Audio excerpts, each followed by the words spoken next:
Hello friends, आपको स्वागत करुच्ची मोर से टाइम पास किचन को।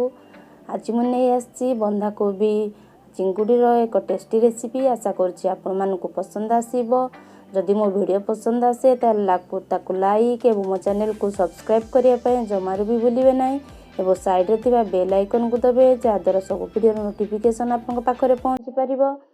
यह गरम भात सहित बहुत टेस्टी लगी थाए। चलतु देखि नबा याको मु केमिति तैयारी करछि। एटी मु गोटे बाउल रे 250 ग्राम चिंगुड़ी ताको भल भाव सफा करने। स्वाद अनुसार लुण, हाफ चामच हलदी गुंड, हाफ चामच लंका गुंड दे ताको गोले नबा।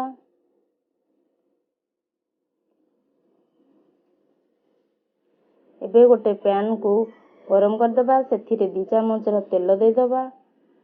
तेल गरम हो सारा पर से जो गोले रखी चिंगुड़ी ताको दे लाल होगा पर्यंत भाजी नबा।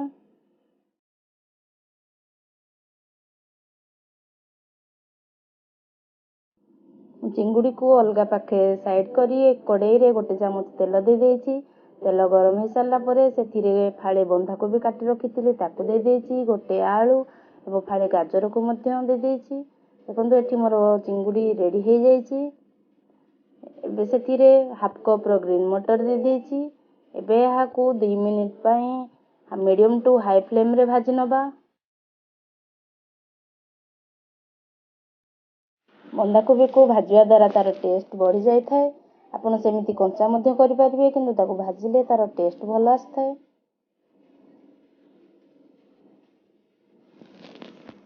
एबे याको गोटे प्लेट को काढी नबा।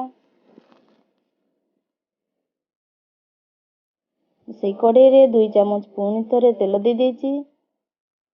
हाफ चामच जीरा, 2 खंड दालचीनी, गोटे सुखला लंका, 2टा तेजपत्र दे ताको प्रथमे भाजी नबा। सुखा मसला भाजी सारा पर सेथिरे गोटे बड़ साइज रो प्याज काटी रखिथिली ताको दे दबा।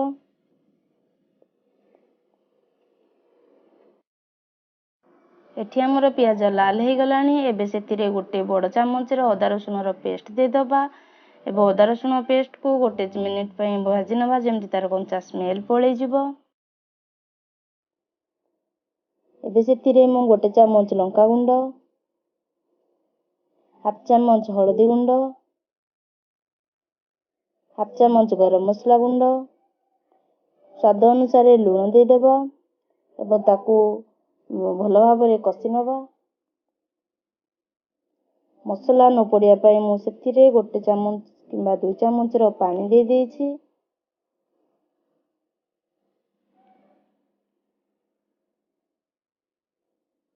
जेहेतु हमें सुखा मसला देइचंती सेतपई गोटे रो 2 चामच पानी दे ताको कसी नबा। एठी मु हाफ चामच रो चिकन मसला रो गुंड नेछि।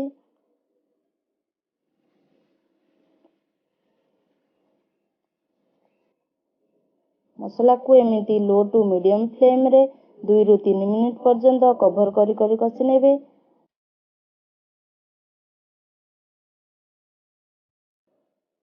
देखो ये आमर मसला भल भाव कसी गलानी एवं तेल बाहर स्टार्ट हो जाइए। एबे सेथिरे मु गोटे बड़ साइज रो टमाटो काटी रखिथिली ताको दे दबा। एबे याको मध्य कसी दबा। एबे 2 रु 3 मिनिट पर्यंत लो फ्लेम रे कवर कर दबा जद्वारा टमाटो भल भाव रे सिझी जिवो।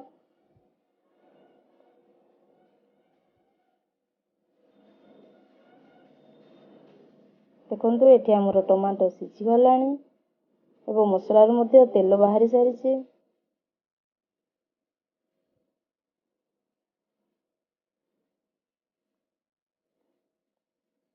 एबे सेथिरे जो भाजी रखिथिले चिंगुड़ी ताको ऐड कर दबा।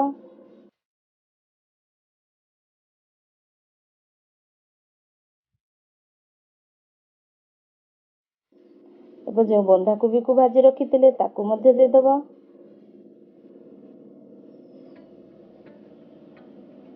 एबे यहा को मीडियम फ्लेम रे 1 रु 2 मिनिट पर्यंत कवर करी कसी नेबे।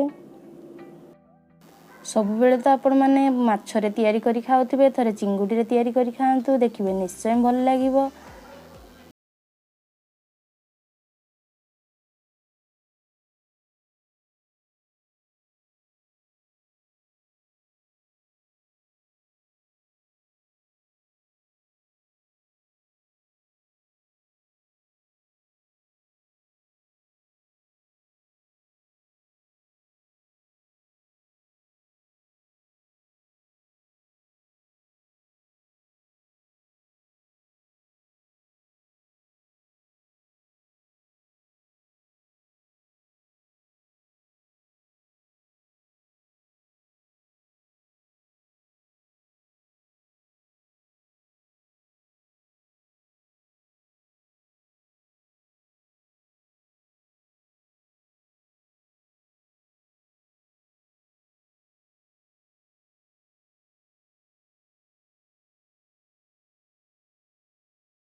ମୋ भिडियोटी शेष पर्यंत देखिथिबारु बहुत बहुत धन्यवाद।